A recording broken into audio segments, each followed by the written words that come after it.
Hello hello hello, आप सबको स्वागत है हमारे नए चैप्टर में जिसका नाम है हेरिडिटी।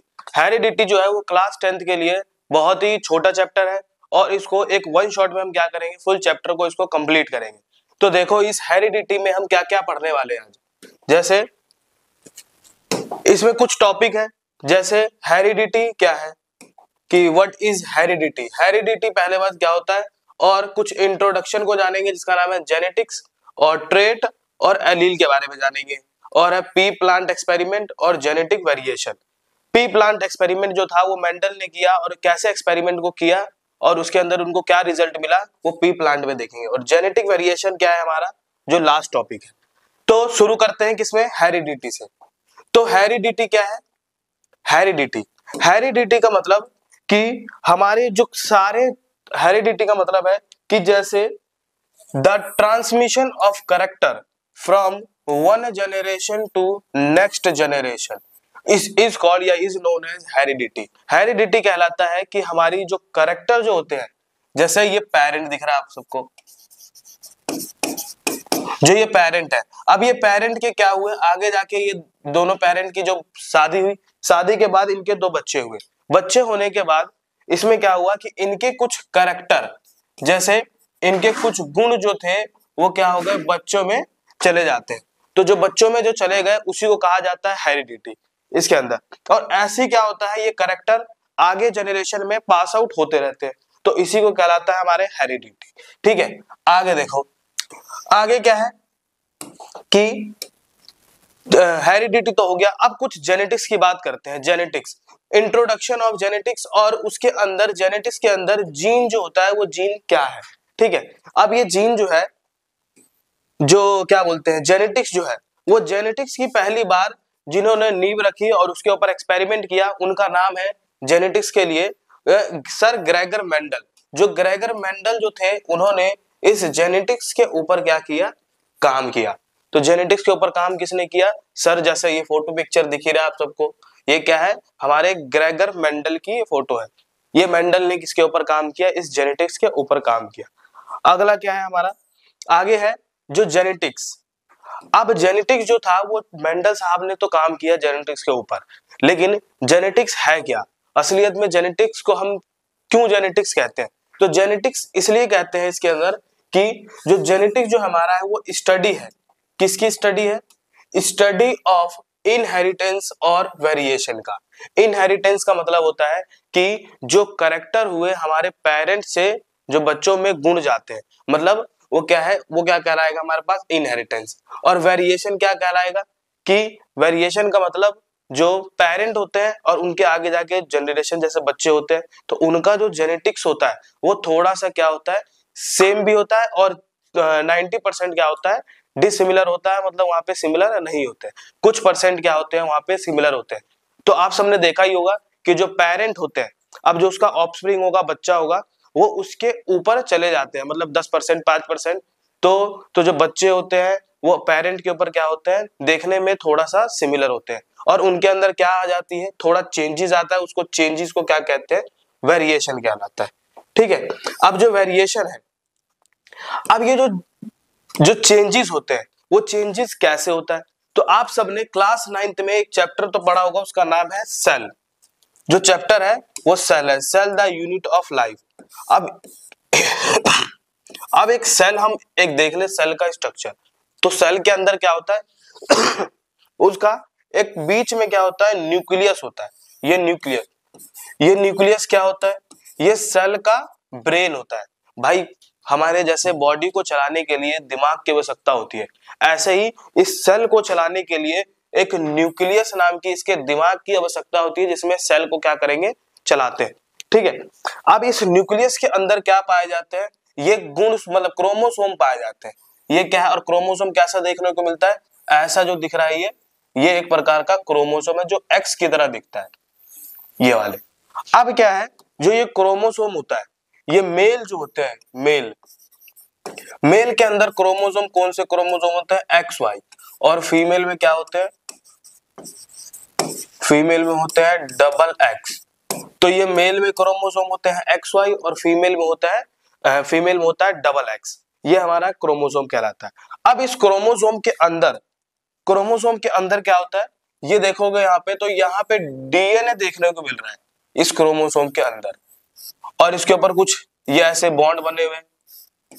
अब ये जो डीएनए है, ये डीएनए कहाँ पाए जाते हैं, इसी क्रोमोसोम के अंदर पाए जाते हैं, इस क्रोमोसोम के अंदर पाए जाते हैं डीएनए। अब क्या करें कि इस डीएनए को, मान लो ये जो डीएनए है इसमें दो लाइनें ऐसे दिख रही है। अब ये जो डीएनए है इसमें दो लाइन जो दिख रही है, इसका एक छोटा सा पीस, मतलब डीएनए का एक छोटा सा टुकड़ा हम काट ले, ठीक है, डीएनए का एक छोटा सा टुकड़ा काट ले तो उसी को कहलाता है जीन।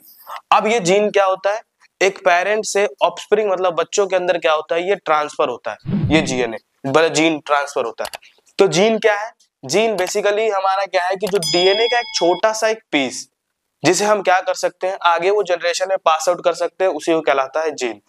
अब यहाँ एक सीरीज देखी जाए, ये सीरीज आप सबको याद रखना है। जैसे ये हमारे पास सेल है, अब सेल के अंदर होता है न्यूक्लियस, ये न्यूक्लियस के अंदर क्या होता है, क्रोमोसोम, ये क्रोमोसोम न्यूक्लियस के अंदर होता है। अब देखोगे तो क्रोमोसोम के अंदर क्या पाए जाते हैं, डीएनए पाए जाते हैं, और डीएनए के अंदर क्या पाए जाते हैं, मतलब डीएनए का छोटा सा पीस हो गया, उसको कहा जाएगा जीन कहलाएगा, ठीक है। अब जीन क्या है, जीन के बारे में थोड़ा और जानते हैं कि जीन क्या है, ठीक है। जीन से पहले कुछ जान लेते हैं, हमारा डीएनए क्या है। अब डीएनए की जो फुल फॉर्म है, डीएनए जो है वो डीएनए की फुल फॉर्म क्या है, डीऑक्सीराइबो न्यूक्लिक एसिड, ये डीएनए की फुल फॉर्म है, डीऑक्सीराइबो न्यूक्लिक एसिड। और ये क्या है, हमारा जेनेटिक मटेरियल कहलाता है। जेनेटिक मटेरियल का मतलब जो पेरेंट से जो बच्चे के अंदर कुछ जेनेटिक्स चली जाती है, जो जीन चली जाती है, वही हमारा क्या कहलाता है, डीएनए कहलाता है। अब ये जो डीएनए होता है, डीएनए के ऊपर कितनी लाइनें होती है, ये देख सकते हो आप, इसमें डबल अलग अलग लाइनें दिख रही है, ये डबल अलग अलग लाइनें दिख रही है, ठीक है, ये कहलाता है डीएनए। अब डीएनए के अंदर कुछ वर्ड्स होते हैं, जैसे एबीसीडी जो होती है, एबीसीडी में ए टू जेड कुछ वर्ड्स होते हैं। ऐसे ही इस डीएनए जो दिख रहा है, इसके अंदर चार अलग अलग वर्ड होते हैं। इसके अंदर होता है ए के सामने रहेगा टी, और जी के सामने रहता है ट्रिपल हाइड्रोजन बॉन्ड से रहेगा सी। तो ए के सामने रहेगा टी और जी के सामने रहेगा टी, ये किसके अंदर रहता है, डीएनए के अंदर, ठीक है। और ए का मतलब होता है एडेनिन, और टी का मतलब थाइमिन, और जी का मतलब ग्वाइनिन, और सी का मतलब साइटोसिन। ये हो गया डीएनए के अंदर प्रेजेंट होते हैं। और जो ये डीएनए होता है, ये आगे ऐसी जनरेशन में क्या हो जाते हैं, पास आउट होते रहते हैं, ये डीएनए। इसलिए आप सबने देखा होगा कि जो गांव एरिया या रूरल एरिया में कहा जाता है कि कोई बच्चा होता है, तो जो बच्चा होता है वो कहते हैं कि उसके बच्चा जो है वो बाप के ऊपर गया है, मतलब जो उस बाप का जो डीएनए था वो बच्चे के अंदर क्या हो जाता है, ट्रांसफर हो जाता है, या जीन ट्रांसफर हो जाता है, उसी को क्या कहलाता है, डीएनए, या जेनेटिक मटेरियल उसी को कहते हैं। अब क्या है जीन, जीन क्या है, जीन हमारे पास, जीन एक डीएनए का छोटा सा पीस है, तो जीन क्या है, a piece of DNA is called gene. अब डीएनए का छोटा सा एक टुकड़ा, ये जो डीएनए दिख रहा है, इसको छोटा सा टुकड़ा मैं यहां से काट लूं तो इसी को क्या कहलाएगा, ये कहलाता है जीन। और ये जीन जो होते हैं वो generation to generation pass out होते रहते हैं। जैसे ये देखो, ये पेंगुइन है, इसका जो डीएनए था, इस डीएनए का छोटा सा टुकड़ा क्या हो गया, इस बच्चे में ट्रांसफर हो गया। अब इस बच्चे में ट्रांसफर हो गया, इसका मतलब ये जो छोटा इसका बच्चा जो बना है, ऑफस्प्रिंग बना है, ये थोड़े से इससे क्या है, आइडेंटिकल है, मतलब वो यहाँ सेम है। सेम क्यों है, क्योंकि इसका जो जेनेटिक्स है जीन, वो क्या हो गया, इसके बच्चे में ट्रांसफर हो गया। अब जिसमें ट्रांसफर होगा जीन, तो बच्चा भी क्या होगा, बाप या पेरेंट की तरह क्या होगा, थोड़ा सा सिमिलर होगा, और कुछ डिफरेंस भी होगा उसके अंदर। तो डिफरेंस को क्या कहा जाता है, वेरिएशन। तो वेरिएशन क्या है, और वेरिएशन से पहले एक चीज डाल लेते हैं, जैसे एक्सपेरिमेंट जो किया मेंडल ने, तो जो मेंडल जो था वो एक जेनेटिक्स का फादर था, तो फादर ऑफ जेनेटिक्स इसे कहते हैं, मेंडल को कहा जाता है। और यहाँ जैसे देख सकते हो डायग्राम, क्या बोलते हैं, मेंडल का। तो जो मेंडल है, कहा गया, हाँ ये रहा। अब जैसे क्या है, ये जो जेनेटिक्स का जो फादर है, फादर ऑफ जेनेटिक्स का कौन कहलाता है, यहाँ पे ग्रेगर मेंडल कहलाता है। तो इन्होंने किसके ऊपर काम किया, पी प्लांट के ऊपर काम किया। इन्होंने देखा कि भाई जो जीन है वो पेरेंट से ऑफस्प्रिंग में बच्चों के अंदर जा रहे हैं, ठीक है। तो पेरेंट से ऑफस्प्रिंग मतलब बच्चों के अंदर जीन जा रहे हैं, कुछ जेनेटिक्स जा रहे हैं, तो बच्चों के अंदर कुछ चेंजेस आ रहा है।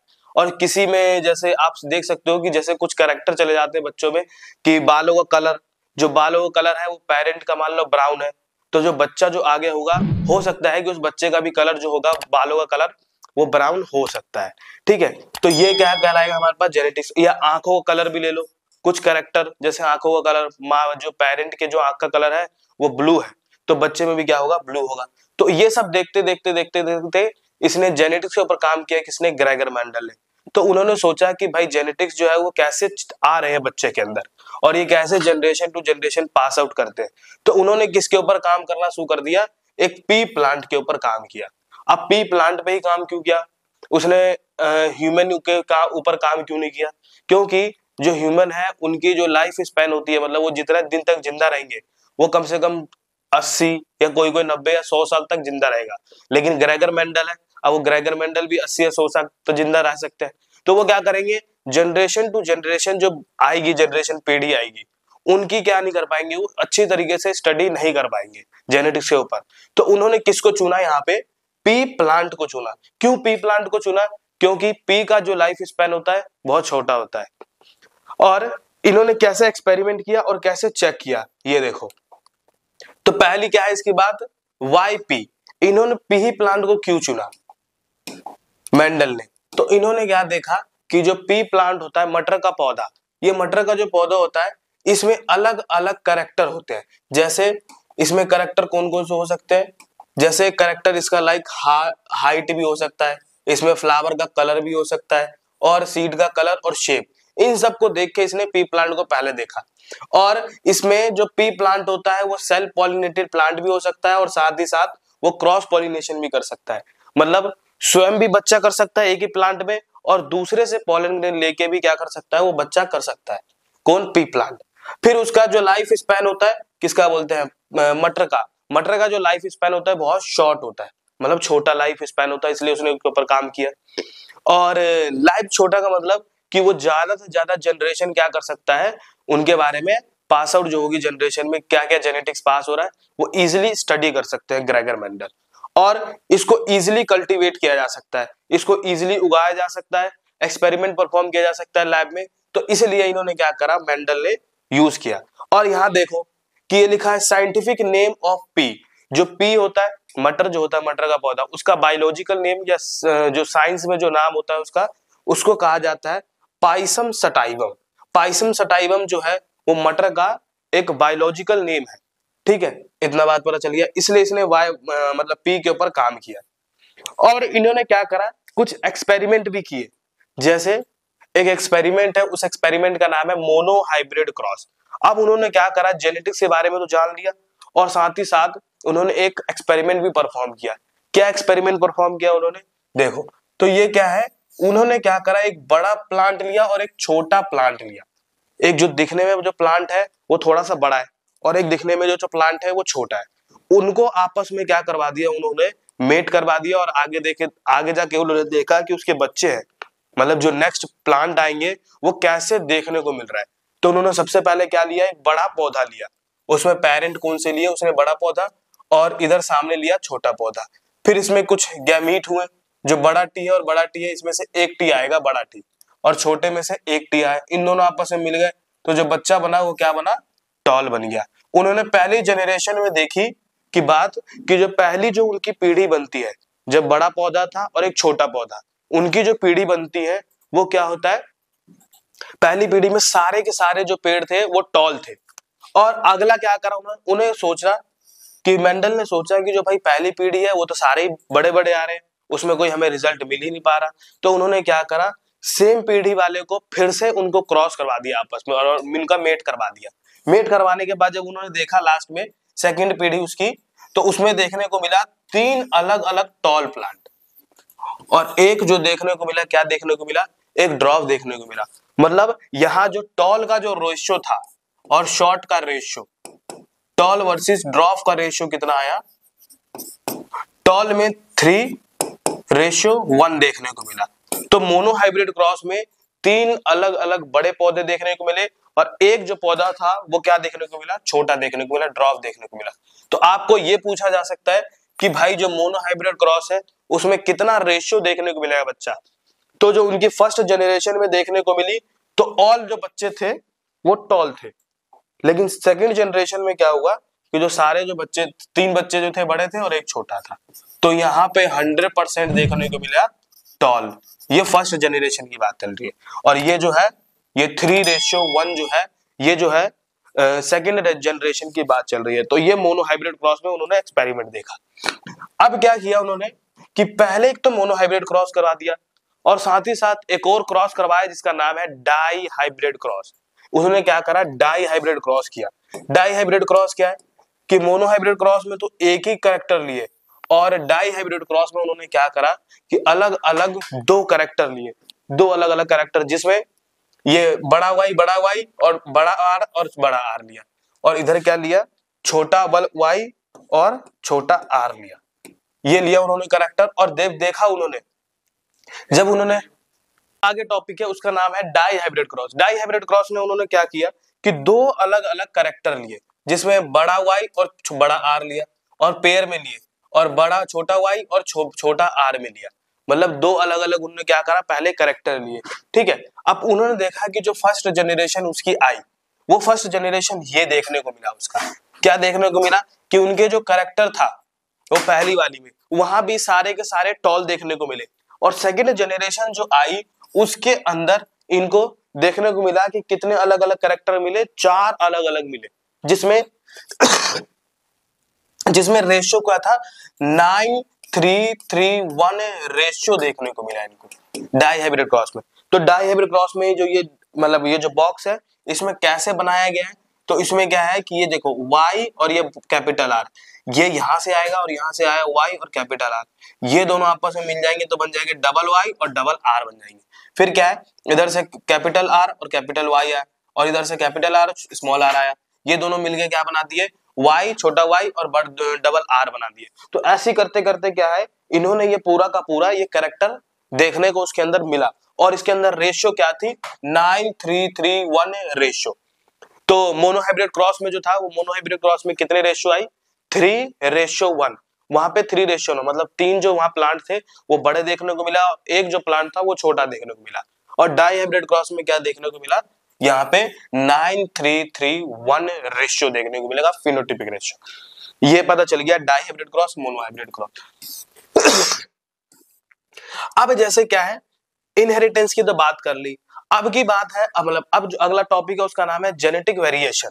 अब जो जेनेटिक वेरिएशन है, जेनेटिक वेरिएशन का मतलब होता है कि बच्चे के अंदर जो बदलाव होते हैं। अब जो बच्चे के अंदर बदलाव है, बच्चे के अंदर बदलाव क्यों आते हैं, क्यों आना जरूरी है बच्चे के अंदर बदलाव, तो इससे एक क्या बोलते हैं, एक हमारे पास क्या है कि छोटा सा एक फनी वे में जैसे एक्सपेरिमेंट है, जैसे इसमें देख सकते हो कि वैसे वाई वेरिएशन।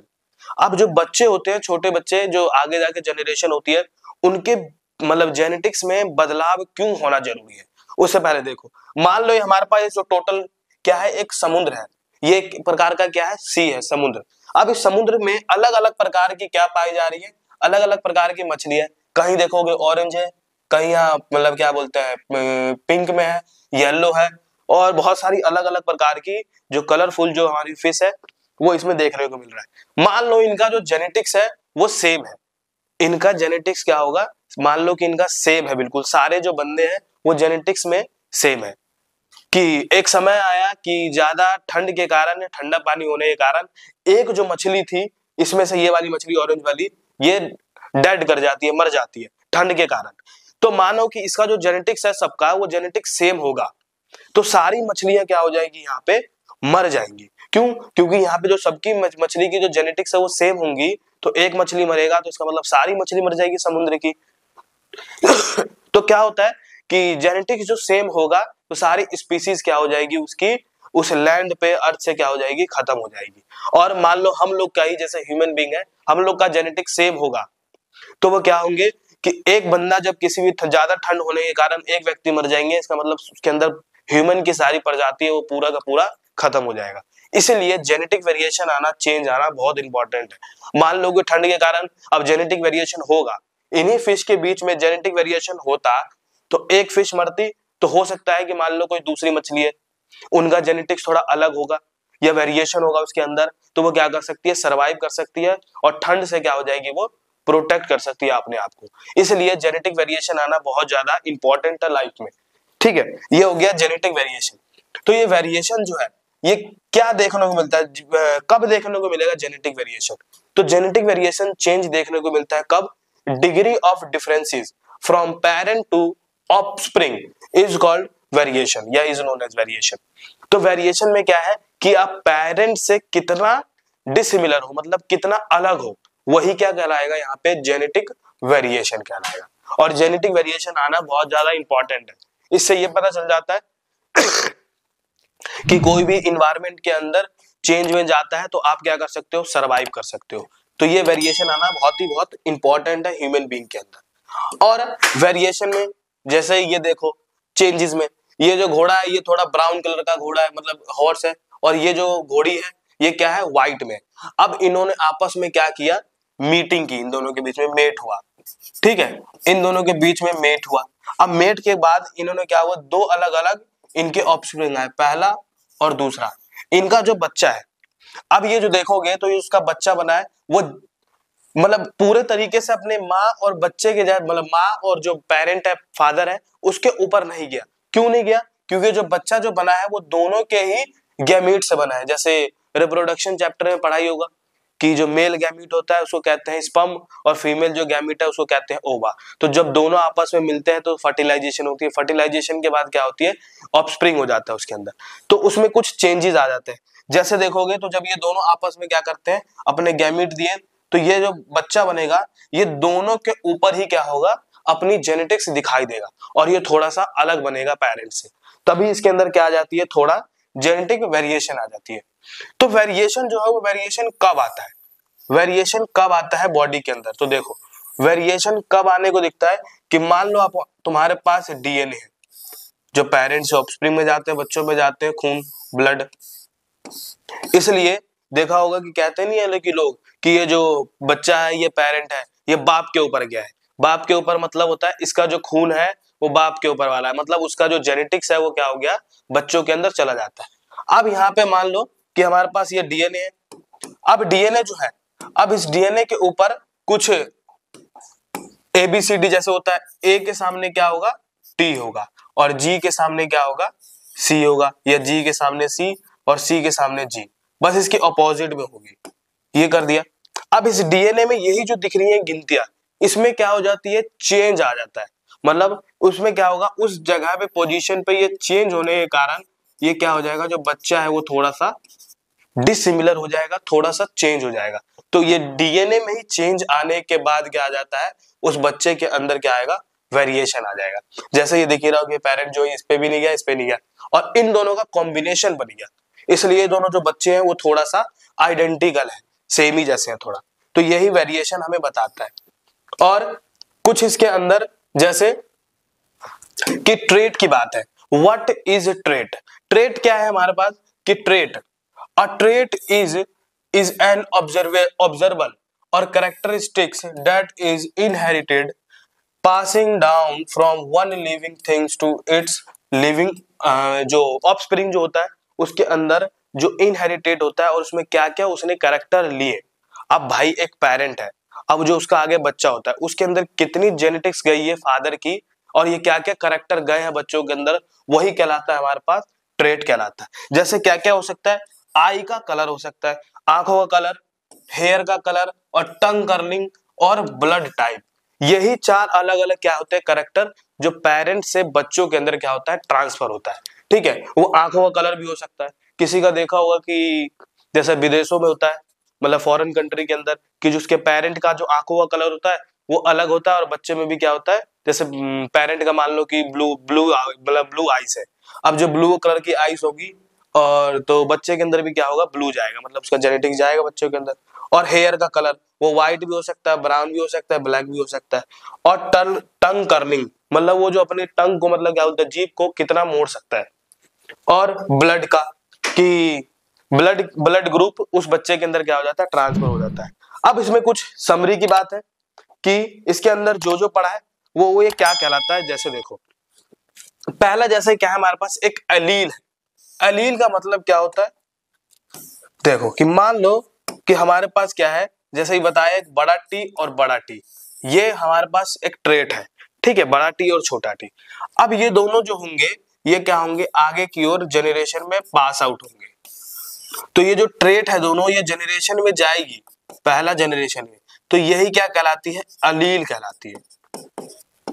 और ये जब बच्चों के अंदर ट्रांसफर हो जाएगा और उसके अंदर एक्सप्रेस कर गया, मान लो कि पेरेंट का जो बालों का कलर है वो सफेद है और बच्चे में भी क्या हो गया, बालों का कलर जो है वो सफेद हो गया, मतलब वहां जो करेक्टर है वो एक्सप्रेस कर गया बच्चों के अंदर, तो वही क्या कहलाता है, एलील कहलाता है। An allele is one is the various, क्या है, स्पेसिफिक जीन है, सच एज फॉर हाइट, ये हाइट के ऊपर भी डिपेंड कर सकता है और साथ ही साथ किस पे, उसका देखा जाएगा कि वो बालों का कलर, हाइट और ये सब हो गया।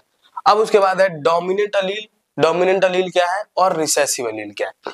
रिसेसिव अलील और डोमिनेंट अलील। डोमिनेंट का मतलब होता है कि आप अपने आप को डोमिनेंस दिखा रहे हो, आप अपने आप को बड़ा दिखा रहे हो, तो उसे कहते हैं डोमिनेंट अलील। और रिसेसिव अलील का मतलब होता है जो बंदा अपने आप को एक्सप्रेस ना कर पाए, अपने आप को दिखा ना पाए बड़ा, उसी को क्या कहलाता है, रिसेसिव अलील कहलाता है। जैसे देखने को कैसे दिखा सकते हैं, देखो मान लो हमारे पास दो अलग अलग ट्रेट है, बड़ा टी, ठीक है, ये दोनों सिमिलर है। अब ये दोनों जो सिमिलर है, अब इसमें से क्या है, दोनों ही व्यक्ति क्या है, बड़े हैं, तो ये इन दोनों में से अपने आप को कोई भी ज्यादा एक्सप्रेस नहीं कर पाएगा, मतलब अपने आप को शक्तिशाली डोमिनेंट नहीं दिखा पाएगा। अब इसी की जगह पे मान लो एक बड़ा टी है और उसके साथ छोटा टी है। अब बड़ा टी है और एक छोटा टी है, तो एक बड़ा जो व्यक्ति है और एक छोटा व्यक्ति है, तो उन दोनों में से किसकी ज्यादा चलेगी, उसकी ज्यादा चलेगी जो बंदा डोमिनेंट होगा, जो बड़ा होगा। तो यहाँ पे जो बड़ा टी है वो दिखा रहा है टॉलनेस को, और छोटा जो दिखा रहा है वो ड्रॉफनेस को दिखा रहा है, कि जो छोटने को दिखा रहा है, ठीक है। तो इसके अंदर जो व्यक्ति की चलेगी वो किसकी चलेगी, बड़े की चलेगी। तो यहाँ पे जो प्लांट होगा वो कैसा होगा, टॉल कहलाएगा। तो डोमिनेंस का मतलब जो अपने आप को एक्सप्रेस करे, अपने आप को डोमिनेट दिखाए, और रिसेसिव कौन कहलाएगा, जो अपने आप को डोमिनेंट ना दिखाए, मतलब वो छोटा दिखाएगा अपने आप को। तो यही डोमिनेंट है और यही रिसेसिव है। तो डोमिनेंट क्या है, a dominant allele indicate by the capital letter. अब जो डोमिनेंट होता है बड़ा, उसको हम बड़े से ही दिखाते हैं, एग्जांपल में जैसे बड़ा टी, और इसको एक्सप्रेस करते हैं फिनोटिपिक इवन, या इवन में हो सकता है अनदर अलील इज प्रेजेंट।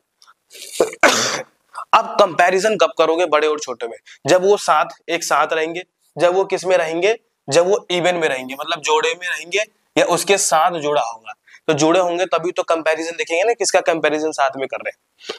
फिर उसके बाद है रिसेसिव अलील। रिसेसिव क्या कहलाता है, the phenotype and express only when both allele is present and the represented by and lowerness. Lowerness या लोअर केस लेटर से दिखाया जाता है, जिसमें जो छोटा टी है, छोटा टी हमेशा रिसेसिव को दिखाएगा और बड़ा चीज जो दिख रहा है, जो बड़ा टी होगा वो डोमिनेंट को दिखाएगा।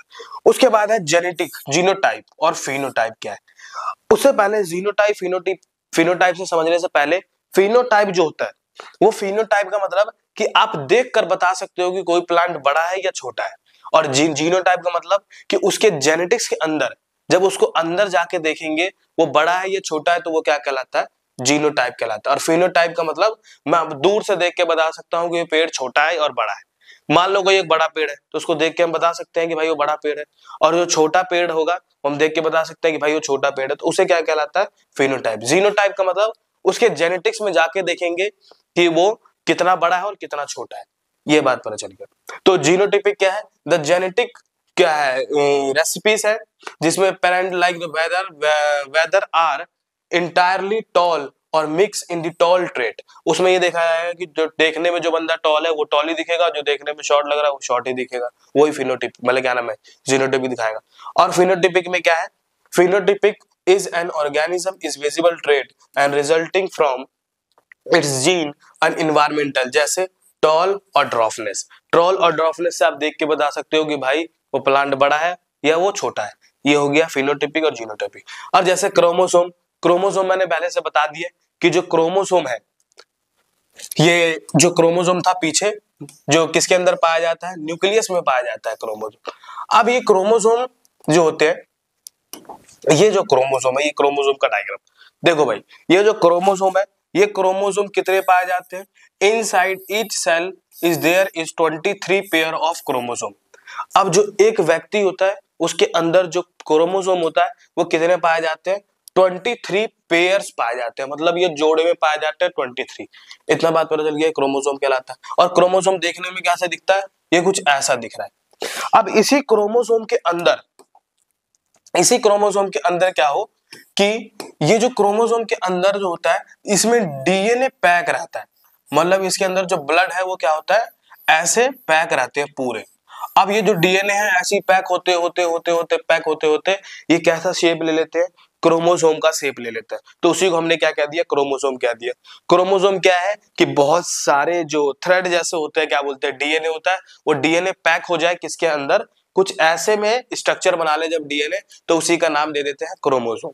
ठीक है, तो क्रोमोसोम क्या है, इसके अंदर इसे जो नोट्स में दिया गया, कहाँ गया ये